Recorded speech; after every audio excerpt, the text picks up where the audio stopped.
अच्छा, तो उस वक्त मैं आपसे बिड का पूछ रहा था, तो ये मैं ऑलरेडी भी बता चुका हूँ कि इस केस में फिर आपने इस तरह बिड कैलकुलेट कर देनी है। अच्छा, ये जो अभी मैंने इवन एक्सपेंसिव को टारगेट करने के भी जो 3 केसेस बताया ना, इट्स वेरी फाइन लाइंस, जो कि खुद मैं यूज कर रहा होता हूँ, और जो साथ टीम है तो मैं मेक श्योर करा रहा होता हूँ कि वो भी इसको इम्प्लीमेंट कर रहे हैं।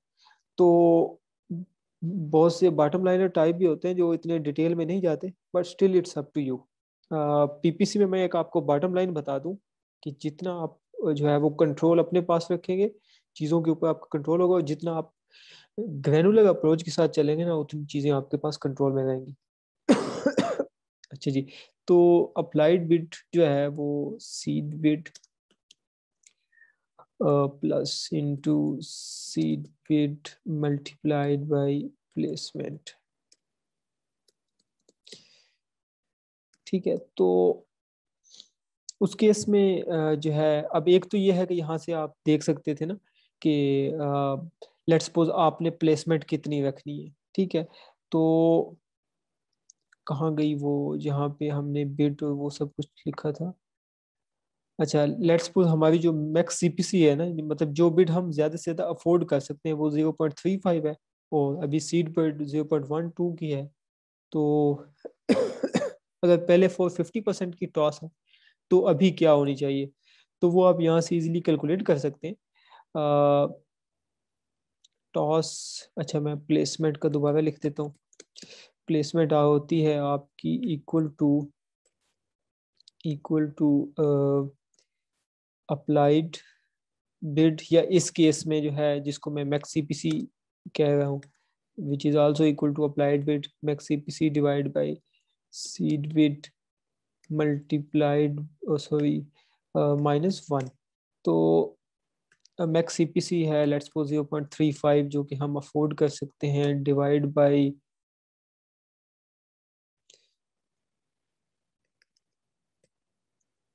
0.35 डिवाइड बाय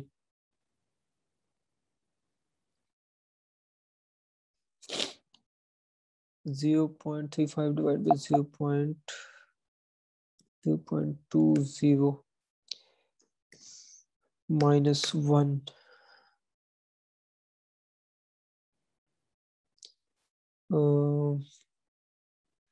इसको जो है परसेंटेज में,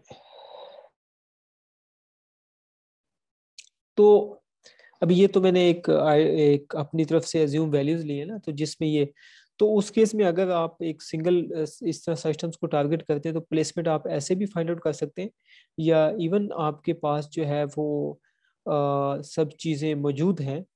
ठीक है, और अगर आपने सीड बिड फाइंड आउट करनी है, ठीक है, अब ये मैं बात कर रहा हूँ उस केस में जहाँ पे प्लेसमेंट लगी हुई है, और आपने ये फाइंड आउट करना है कि इस केस में मेरी जो है वो क्या होनी चाहिए, तो उससे आप यहाँ से सीड बिड भी फाइंड आउट कर सकते हैं। अब सीड बिड कैसे फाइंड आउट करेंगे? सीड बिड आप इसी फार्मूले से, ठीक है, तो अप्लाइड बिड आपकी हो जाएगी मैक्स सीपीसी, जो कि 0.32 है इस केस में। ठीक है, और प्लेसमेंट आप जिस कैंपेन से आप माइग्रेट कर रहे हैं, लेट्स सपोज उसकी 450% वो है, ऑलरेडी जो है वो प्लेसमेंट है, तो यहाँ से जो है आप सीड बिड फाइंड आउट कर सकते हैं। अब सीड बिड इसमें कोई वैसे रॉकेट साइंस नहीं है, सिंपल मैथ है। Seed bid is equal to, या इस फार्मूला को मैं जो है वो अप्लाइड बिड वाले को सिंपल कर देता हूँ। Applied bid is equal to seed bid into 1 plus placement percentage. ठीक है, तो यहाँ से अगर मैंने सीड बिड फाइंड आउट करनी है, तो सीड बिड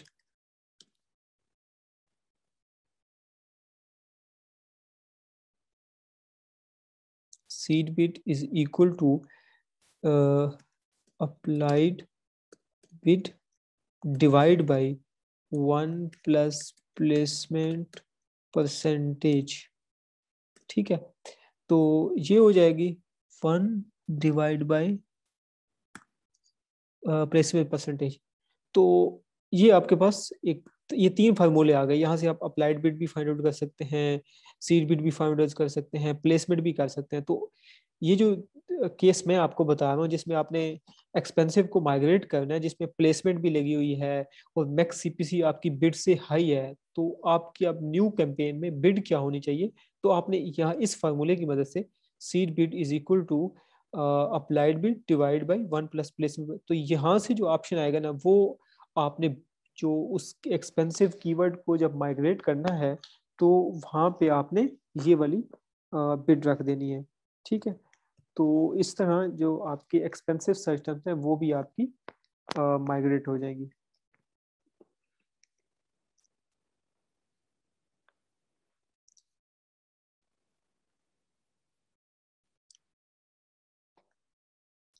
अच्छा, तो ठीक है, एक तो इसमें ये बिड हो गई, और दूसरा जो है बिडिंग स्ट्रेटजी, ये आपने सेम रखनी है।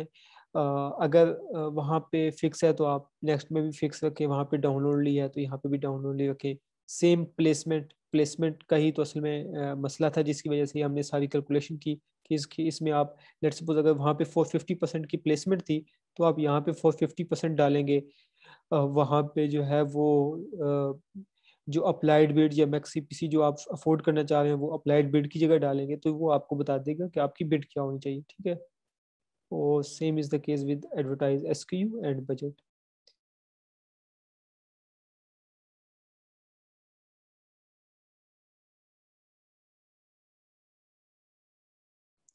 अच्छा, इसके अलावा जो है वो एक्सपेंसिव एसेंस।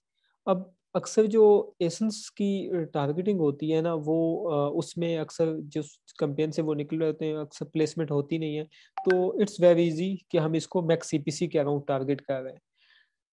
ठीक है, तो ये मैं आपको रिपीट कर देता हूँ। एक्सपेंसिव को टारगेट करते हुए थ्री डिफरेंट केसेस होते हैं। एक वो केस होता है जब आपकी जो पेरेंट सिस्टम है या पेरेंट कैंपेन है उसमें कोई प्लेसमेंट नहीं होती, और आपकी जो करंट अकाउंट्स और टारगेटेड अकाउंट्स में मच डिफरेंस नहीं होता, तो उसमें आप कॉन्फिडेंटली जो मैक्स सीपीसी है वो आप उस बिड पे टारगेट कर सकते हैं। लेकिन दूसरा केस वो होता है कि जब आपके टारगेटेड अकाउंट्स और मैक्स सीपीसी के दरमियान सिग्निफिकेंट डिफरेंस मौजूद होता है, तो उस भले प्लेसमेंट नहीं लगी हुई, तो उस केस में अगर आप अपनी जो टारगेटेड जो कीवर्ड की बिड अगर मैक्स सीपीसी की कुल रखेंगे, तो आपकी जो सेल वेलोसिटी है या जो एक्सपेंसिव के जो ऑर्डर्स हैं वो ठीक है, आपकी अकाउंट्स तो कंट्रोल हो जाएगी, बट सेल वेलोसिटी जो है वो अफेक्ट हो सकती है। तो उस केस में the wise approach is to decrease the bid after few days and then bring it to the max CPC. ठीक है, आप 3-4 दिन बाद डिक्रीज करते हैं और फिर उसको मैक्स सीपीसी के यहाँ पे एडजस्ट कर दें। और थर्ड केस वो है जिसमें जो है वो आपके पास प्लेसमेंट भी लगी हुई है और सब कुछ, तो उसमें जो है आप इस फार्मूला की मदद से अपनी बिड कैलकुलेट कर लें। और फिर अगेन अगर इस ये वाली बिड और मैक्स सीपीसी में ज्यादा डिफरेंस है, तो you can decrease it in interval, कि आप एक ही दफा जो है वो डिक्रीज करने के बजाय 3 दफा जो है वो 3-4 दिन के इंटरवल के साथ उसको डिक्रीज कर दें। और वैसे भी पीपीसी जो है वो थोड़ा पेशेंस वाली चीज़ है, ऐसा नहीं है कि आपने एक दिन बिड्स कैलकुलेट की तो अगले दिन आपने वो कर देनी है। तो यही वजह है कि एक कॉस्ट जो है वो आहिस्ता आहिस्ता आहिस्ता आहिस्ता नीचे आती है, क्योंकि जो बिड ऑप्टिमाइजेशन है वो एक स्लो प्रोसेस है। अच्छा जी।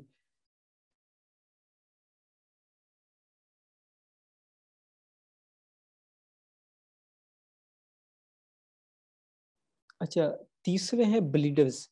ये जो है ना, ब्लीडर्स मुझे बहुत पसंद है। मैं हमेशा जो है वो ऑडिट के दौरान इनकी तलाश में रहता हूँ, क्योंकि मुझे पता है कि ये जो ब्लीडर्स होते हैं ये कॉज को जो है वो सिग्निफिकेंट इसमें ड्रॉप लेके आते हैं, खासतौर पे आपका स्पेंड कंट्रोल करते हैं।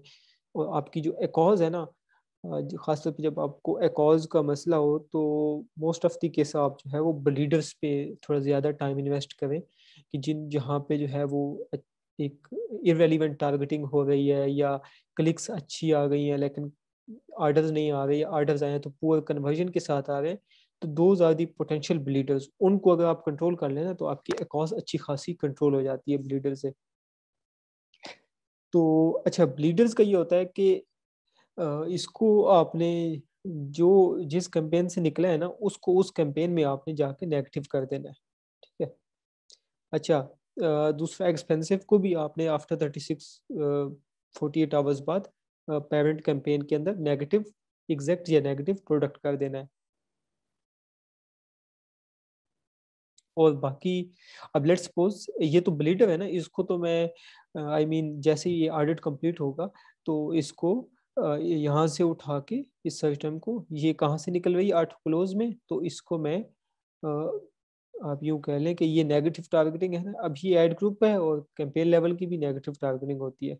तो अगर तो मल्टीपल एड ग्रुप चल रहे हैं तो आप एड ग्रुप लेवल पे टारगेटिंग करें, लेकिन अगर जो है आपके एक ही एड ग्रुप है तो आप उसमें जो है वो टारगेट कर सकते हैं। तो यहाँ पे जो है आप उसमें आके इसको नेगेटिव प्रोडक्ट कर देंगे। जब यहाँ पे नेगेटिव करेंगे तो इसकी जो है आई मीन जो भी क्लिक्स आना है वो बंद हो जाएंगी। और अगर आप चाहते हैं कि ये हर लिहाज से ब्लीडर है तो आप इसको जो भी रिसर्च कैंपेन है, आपकी फ्रेज हो गई, प्रॉड होगी, आप उन सब में इनको नेगेटिव कर सकते हैं।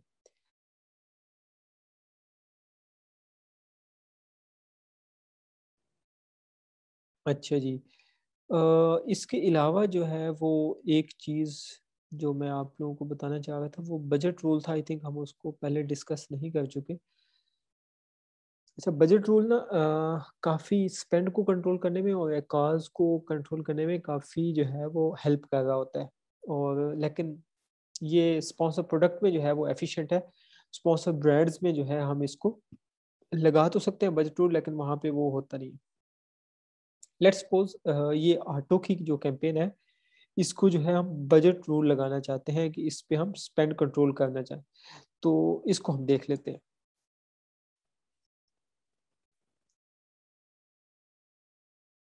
यहाँ आके ना हर कैंपेन का अपना बजट रूल होता है, तो यहाँ बजट रूल में आके आप उसको ऐड बजट रूल कर लेंगे।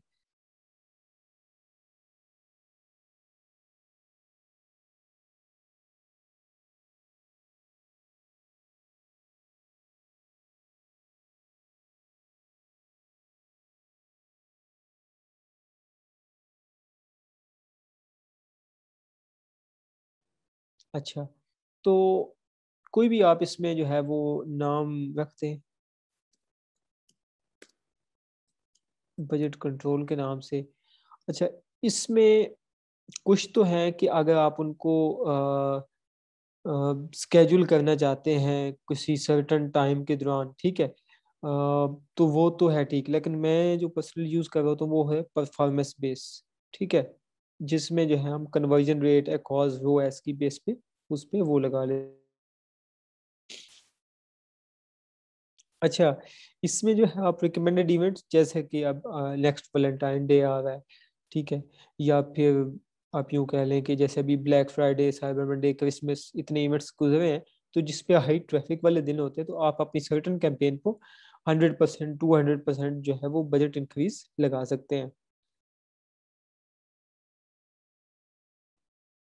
लेकिन यहाँ से हम जो है वो कस्टम डेट रेंज सेलेक्ट कर लेते हैं और डेली लगा लेते हैं, ठीक है, ताकि डेली बेस पे जो है उसका वो हो। अच्छा, इसमें जो परफॉर्मेंस मैट्रिक्स हैं वो हैं आपकी रोएस की बेस पे लगा सकते हैं, आप अपने सीटीआर की बेस पे लगा सकते हैं, कन्वर्जन की बेस पे लगा सकते हैं, लेकिन मोस्टली जो है अक्सर हम एकॉज की बेस पे लगा रहे होते हैं, जहाँ पे हमें जो है कि बहुत ज़्यादा ब्लीड कर रहे होते हैं तो हम वहाँ पे बजट लिमिट लगा लेते हैं या बजट रूल लगा लेते हैं। तो यहाँ पे लेट्स सपोज हम लगा देते हैं कि एकॉज। अब यहाँ पे आपने कोई कंडीशन पुट करनी है कि एकॉज कितनी होनी चाहिए, तब आप कितने परसेंट जो है वो बजट इंक्रीज या डिक्रीज करना चाहते हैं।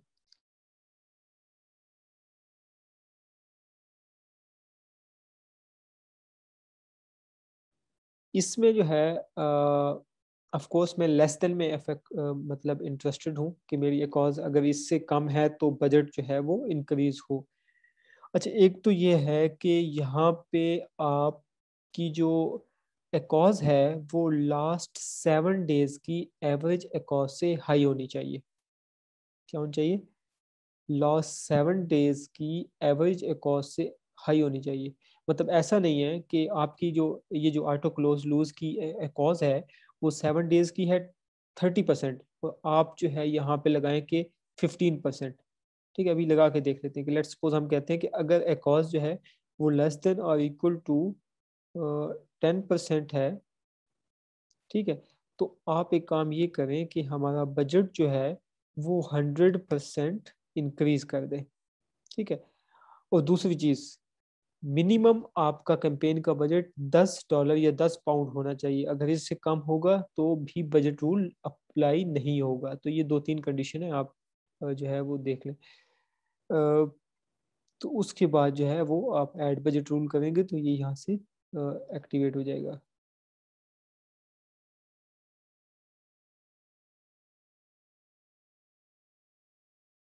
अच्छा, अब ये इनएलिजिबल आ रहा है तो हम जाके पूछ लेते हैं इनसे कि भाई क्यों आ रहा है।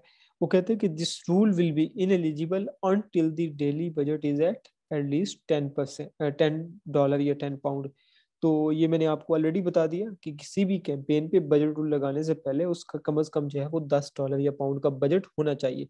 ठीक है, ये भी ना होगा कि $2 का आपने बजट दिया हो, अमेजोन को कहें कि जी जब ये कॉज इतनी हो तो आप इसको 100% इंक्रीज कर दें, तो 100% इंक्रीज से क्या होगा कि 2 के बजाय 4 हो जाएगा। ठीक है, तो एटलीस्ट £10 होना चाहिए। और बाकी आपकी जो एकॉज है वो लास्ट 7 डेज की एवरेज एकॉज से हाई होनी चाहिए। अगर आप उसमें कम रखेंगे तभी भी आपका रूल एक्टिव नहीं होगा। और इट इज़ वेरी इंपॉर्टेंट, खास तौर पे अभी मैं आज जो है वो एक यूएस के अकाउंट के ऊपर वो कर रहा था।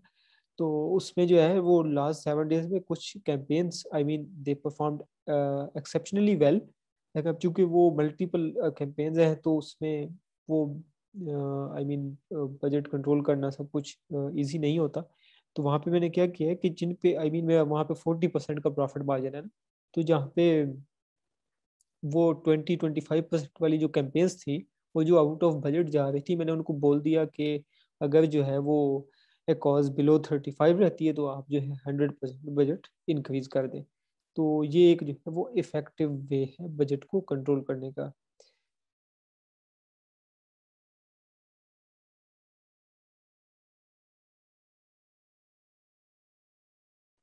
अच्छा, इसके अलावा जो है कुछ कैंपेन टाइप्स या कैंपेन्स जो है वो स्ट्रेटजीज के वाइज जो हम कुछ कैंपेन्स यूज करते हैं। वैसे तो मैंने आपके साथ जो है वो जो भी आई मीन मेरे माइंड में था, जो भी मेरा पर्सनल एक्सपीरियंस था, मैंने आप लोगों के साथ शेयर कर लिया है। और ख़ासतौर पे जो कैंपेन स्ट्रक्चर और ये चीज़ें मैं खुद फॉलो करता हूँ वो मैंने आपको बताया। इसके अलावा जो है वो वीपीसी कोर्स में स्ट्रेटजीज़ के नाम से कुछ मैंने और कुछ जो है वो अनफाल भाई ने वहाँ पे वीडियोस डाली थी, जिसमें हम कुछ स्पेसिफिक कैंपेन्स जो है वो फॉलो करते हैं, जिसमें से जो है वो सिंगल टेल या सिंगल कीवर्ड कैंपेन है। फॉर एग्जांपल जो हमारे टाइटल के कीवर्ड्स होते हैं ना वो हाई डेंसिटी कीवर्ड होते हैं। ठीक है, मिसाल के तौर पे कोई भी ले लें, सिलिकॉन स्ट्रेच लिड का जो टाइटल है उसके अंदर जो कैंपेन, तो उसके एक एक वर्ड को ना, मतलब सिलिकॉन अलहदा, स्ट्रेच अलहदा, लिड्स अलहदा, इसको हम ब्रॉड के अंदर लो बिड मतलब 15-20 सेंट के ऊपर जो है वो टारगेट कर देते हैं। ये मैं बात कर रहा हूँ रैंकिंग के बाद जब स्केलिंग का टाइम होता है।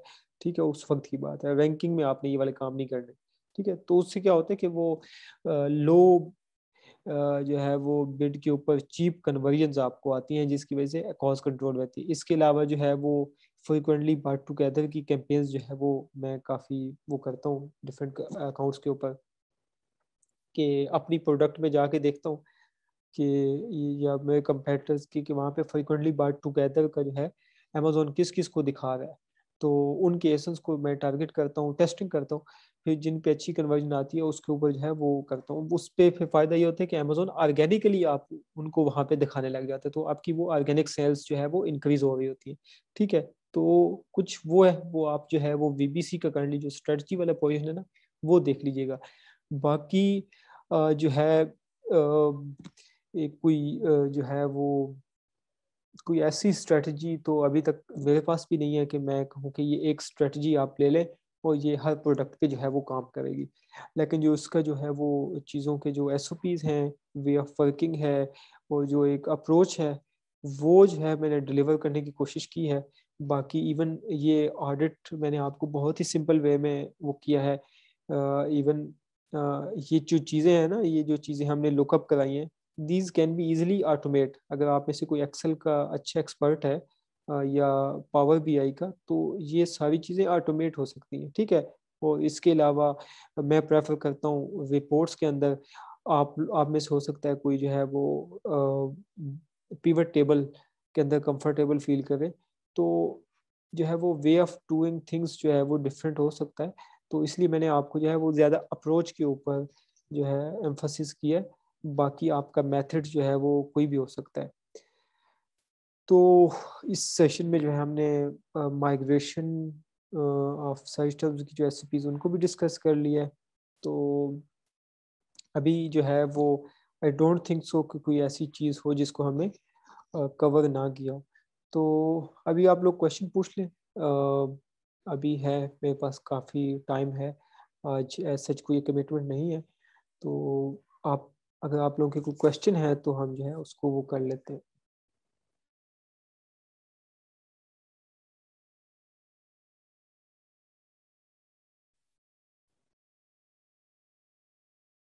जी, अ,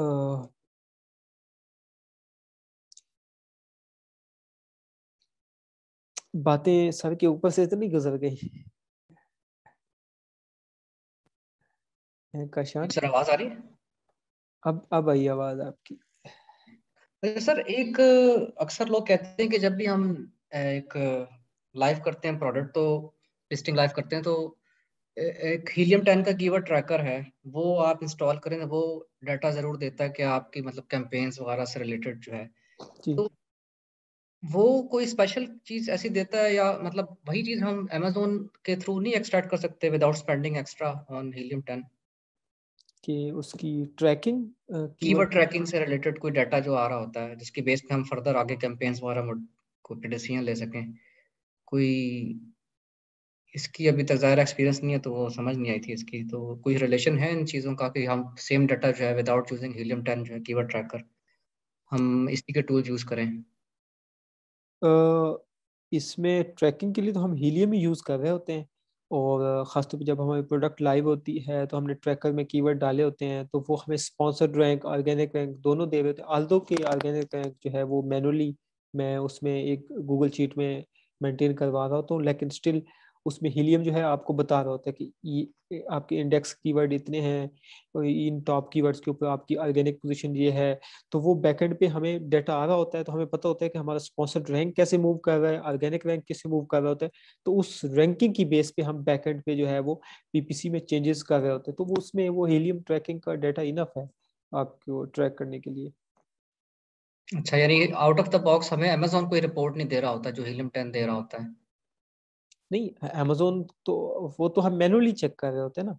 अमेजोन तो आपको मैनुअली बता रहा होता है कि आप इस वक्त फर्स्ट पेज के जो है वो 16 पार्ट के ऊपर हैं या सेकंड पेज पे बॉटम के ऊपर ठीक है, है। वो हम मैनुअली देख रहे होते हैं। लेकिन अमेजोन आपको कोई ऐसा टूल जैसा वो प्रोवाइड नहीं करता कि वो आपको बताए कि आप इस वक्त आप ऑर्गेनिक कहाँ पे हैं या स्पॉन्सर्ड पोजीशन आपकी क्या है। सही सही सही। जी जी, ठीक दूसरा है। सर, एक्सटर्नल ट्रैफिक से जो डाटा आ रहा होता है उसको हम यानी कैसे देख सकते हैं कि एक्सटर्नल ट्रैफिक वाला इतना इफेक्टिव है, यानी फेसबुक से ज़्यादा इफेक्टिव हो रहा है हमें, या कोई और मीडियम यूज़ कर रहे हैं इंस्टेड ऑफ यानी पीपीसी के एड जो चल रहे हैं, या गूगल के एड जो चल रहे होते हैं उनके थ्रू? अच्छा, इसमें गूगल एड्स का मेरा अपना एक्सपीरियंस नहीं है, लेकिन उसकी जो है वो ट्रैफिक जो है वो एट्रीब्यूशन लिंक से जो है वो अमेजोन एट्रीब्यूशन लिंक उससे जो है वो ट्रैक हो रही होती है कि आपकी कितनी ट्रैफिक जो है वो कहाँ से आई है। तो वो ट्रैकेबल है, बट मेरा अपना जो है वो गूगल एड्स में बिल्कुल एक्सपीरियंस नहीं है। ठीक है sir, thank you. Okay, welcome. अच्छा, आपका कोई और क्वेश्चन तो नहीं है? Maria, Nadia, Ramiz?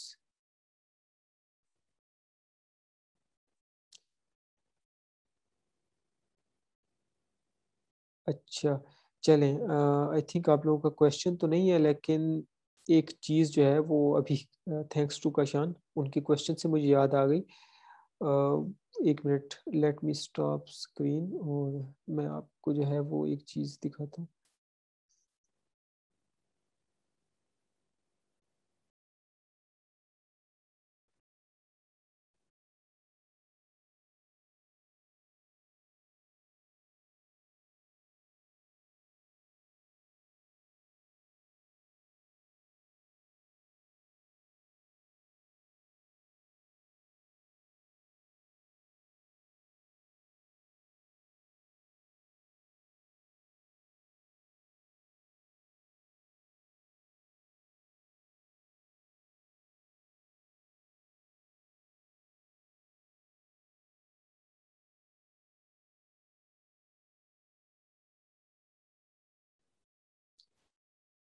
Screen screen visible है ना आप लोगों को?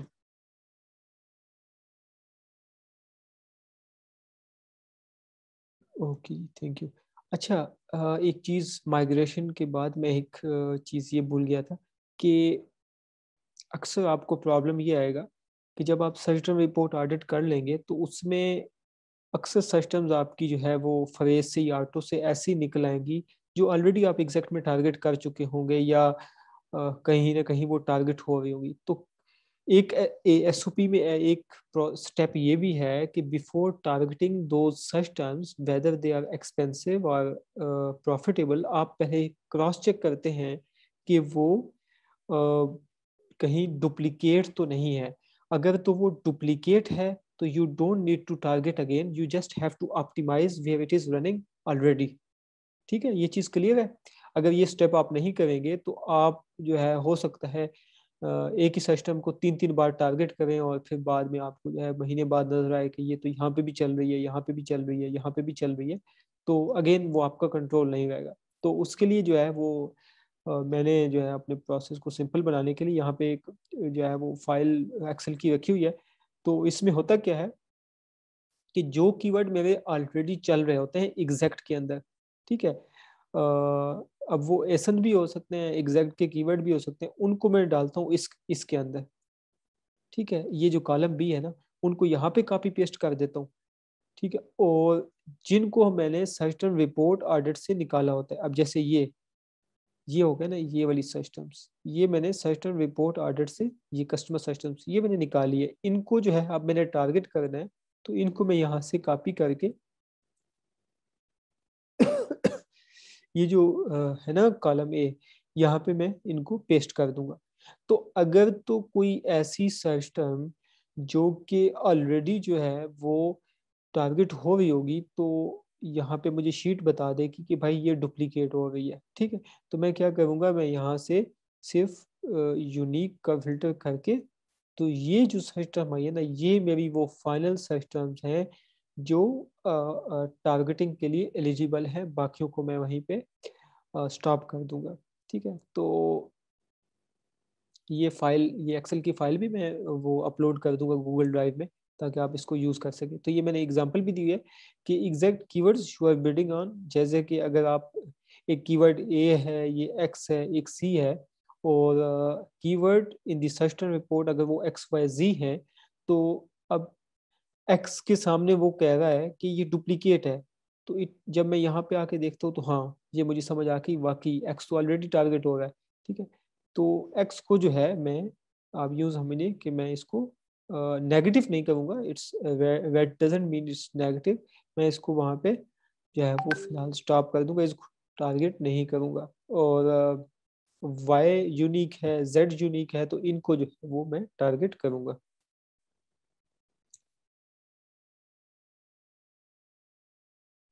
ये एक चीज़ जो है वो एक फाइनल स्टेप रह गया था, आई थॉट कि ये आप लोगों के साथ जो है वो शेयर कर लूँ। तो ठीक है गाइस, अगर आप लोगों का कोई क्वेश्चन है तो you are most welcome. Sir Waqar भाई के साथ एक प्रोडक्ट उन्होंने जिस तरह दिखाई थी, वो लॉन्च कर रहे थे वो, हम्म। तो उन्होंने कहा था कि यानी बाय द टाइम हम जब क्लास के एंड तक पहुंचेंगे तो कुछ उसके स्टैट्स भी यानी थोड़े से सामने आ जाएंगे हमारे, कि हमने उस पर पीपीसी वगैरह चला के रैंकिंग करके शुरू में ब्लीडिंग होगी और उसके बाद स्टेबल हो जाएगी वो भी हमें कुछ देखने को मजीद उस पर कुछ मिलेगा? अभी क्या प्रोग्रेस है, यानी लॉन्च एक तरह से वो हमें वो वॉक थ्रू हो जाएगा। वो जो क्यूटिकल पुशअप की बात कर रहे थे जी जो जी बिल्कुल बिल्कुल हाँ, एग्जैक्टली। वो अभी तक लॉन्च नहीं हुई। ओ आई सी। जी। अच्छा अच्छा। तो इसलिए जो है वो सिलिकॉन स्ट्रेच लिड का जो है वो हम डाटा यूज कर रहे थे। सही सही। तो लॉन्च में क्या कोई शिपिंग वाले इश्यूज की वजह से यानी प्राइस इशू हो गया यानी? उसमें जो है वो शिपिंग भी लेट हुई, फिर अभी लिस्टिंग का जो है उसका इशू चल रहा है। सही सही सही सही। अमेजोन लिस्टिंग का जो है वो इशू चल रहा है, तो उस वजह से वो अभी लाइव नहीं हुई। ठीक है सर, थैंक यू। ओके जी। नादिया आपने हैंड रेज किया हुआ है, आप जस्ट डायरेक्ट क्वेश्चन पूछ लें। जी अस्सलाम वालेकुम रमीज भाई। जी वालेकुम सलाम। रमीज भाई दो चीजें पूछनी थी मुझे। एक तो ये कि आपने बोला था कि आप बल्क फाइल जो हमने जिस पे काम किया था सेकेंड लास्ट सेशन में, और जो सर्च टर्म वाला जो रिपोर्ट्स थी वो आप अपलोड करेंगे, तो अगर काइंडली आप अपलोड कर दे ताकि हम उस पर भी थोड़ी सी प्रैक्टिस कर सकें। ठीक है, मैं सिस्टम रिपोर्ट ये जो ऑडिट वाली है आप इसकी बात कर रहे हैं जिसपे हमने अभी ऑडिट किया है, ये जो अभी सामने जी है। जी जी जी बिल्कुल, ये वाली भी। और जैसे हमने बल्क फाइल पे काम किया था, हम्म, आपने बोला था कि मैं अपलोड कर दूंगा, लेकिन वो आप नहीं कर सके अभी। हम्म, तो अगर काइंडली आप वो अपलोड कर दे ठीक है। तो। और एक फाइनल चीज ये थी, क्योंकि आज लास्ट सेशन है हम्म, फॉर्मली, तो लेकिन अगर अभी तक तो हमें कोई क्लाइंट नहीं मिला जिसपे हम रियल टाइम अपनी पीपीसी की प्रैक्टिस कर सके। हम्म, तो अगर हमें कोई प्रॉब्लम आती है, कहीं हम स्टक हो जाते हैं, तो क्या हम व्हाट्सएप ग्रुप में आपसे क्वेश्चन पूछ सकते हैं? जी जी, यू आर मोस्ट वेलकम, आप व्हाट्सएप ग्रुप में पूछ सकते हैं। आप जो है वो मुझे इनबॉक्स भी कर सकते हैं, कोई मसला नहीं है। और बिल्कुल सही।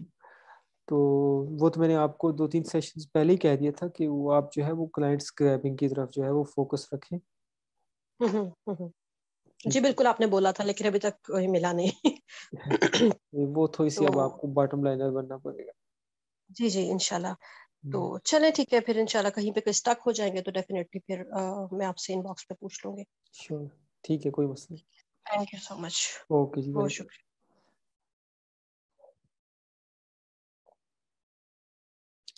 हाँ रमीज, कैसे है आप? आपका कॉन्फिडेंस अच्छा है ना? लास्ट सेशन में आप कह रहे थे कि आप जो है वो अब टैकल कर लेंगे। जी सर, अभी तो काफ़ी ज़्यादा कॉन्फिडेंस आ गया है। हम्म, इससे पहले भी मैंने जो है ना थोड़ा बहुत काम किया हुआ है पीपीसी पे, हम्म, लेकिन आपसे तो बहुत ज़्यादा सीखने को मिला है। हम्म, कभी जब आपने आपकी क्लासेस ली हैं, अब पता चला कि कितना चीज़ें हम मिस कर रहे थे। हम्म, तो माशाल्लाह आपने बहुत अच्छा समझाया है, तो सही, अभी तो बहुत ज़्यादा कॉन्फिडेंट हूँ। Thank you. सही है। नहीं, ये अब जैसे नादिया कह रही है या बाकी किसी का इस तरह का क्लाइंट आता है ना, तो एक तो आप लोगों को सजेशन ये है कि आप आपस में भी पार्टनर अप हो सकते हैं। अब जैसे अगर रमीज की स्किल्स अच्छी हैं बाकी की निस्बत, तो आप इवन आपस में पार्टनर भी हो सकते हैं कि let's suppose for example Ramiz का ऑलरेडी एक्सपीरियंस है, तो वो ये है कि आप उसके साथ कोई क्लाइंट लेके आते हैं या आती हैं, तो आप जो है वो अर्निंग स्प्लिट कर सकती हैं और मीनवाइल जो है आप सीख भी सकती हैं। तो ये एक तरीका अच्छा है कि आप जब भी आपके पास क्लाइंट आए और आप समझें कि अभी मैं उस पोजीशन पे नहीं हूँ और क्लाइंट, तो आप जो है किसी एक्सपर्ट बंदे के साथ पार्टनर अप हो जाए, तो उसमें वो विन विन सिचुएशन है।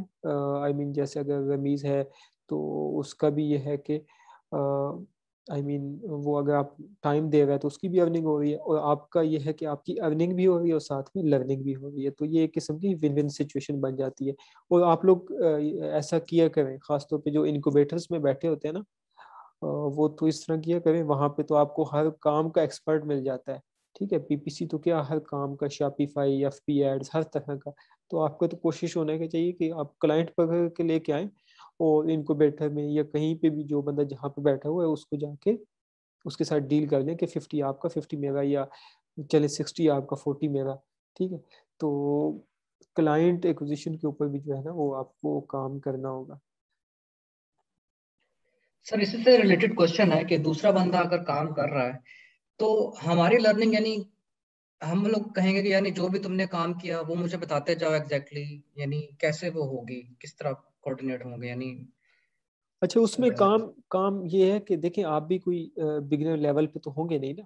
फॉर एग्जांपल अगर मैं पीपीसी में बात करूँ, आप मतलब रिपोर्ट्स जो है वो स्किल खुल सकते हैं, लेकिन जहाँ पे आप स्टक हो जाते हैं, ठीक है, एक्सपीरियंस बंदा कहाँ पे काम आता है, जहाँ पे आप स्टक हो जाते हैं। अब ऑफ कोर्स वो आपको ये तो नहीं कहेगा कि एक्सेल पे जाके फिल्टर्स कैसे लगाते हैं, ये वो, ये तो आप यूट्यूब का ट्यूटोरियल कर लें, ये वो देख लें, लेकिन जहाँ पे स्ट्रेटजिकली अप्रोच वाइज जहाँ पे आप स्टक हो जाते हैं तो वो आपको गाइड कर देते हैं कि आप ऐसे कर दें, ठीक है। तो वो चीज़ आप खुद कर रहे होते हैं, लेकिन वो एक किस्म का, जिस तरह एक होता है ना सुपरवाइजर एडवाइजर टाइप, तो वो आपको एडवाइस कर रहा होता है। तो एक्सपीरियंस बंदे का ये काम होता है, मैनुअली फिर भी आप ही कर रहे होंगे। सही सही सही, क्लियर हो गया सर, थैंक यू। जी वेलकम। चलें ठीक है, आई थिंक बाकी किसी का कोई ख़ास क्वेश्चन है नहीं, तो लेट्स एंड इट। और बाकी ये है कि जैसे मैंने बोला कि आपको कोई भी जो है वो क्वेश्चन, कोई मसला हो पीपीसी के रिलेटेड, तो यू आर मोस्ट वेलकम, ठीक है जी। थैंक यू सर, बहुत अच्छा सेशन रहा, बहुत कुछ सीखने को मिला, और इंशाल्लाह फिर आपसे फॉलोअप रहेगा। ओके जी वेलकम। ये ठीक है मलिया, वेलकम, रमीज़ वेलकम। ठीक है जी, ओके जी, अल्लाह हाफिज़।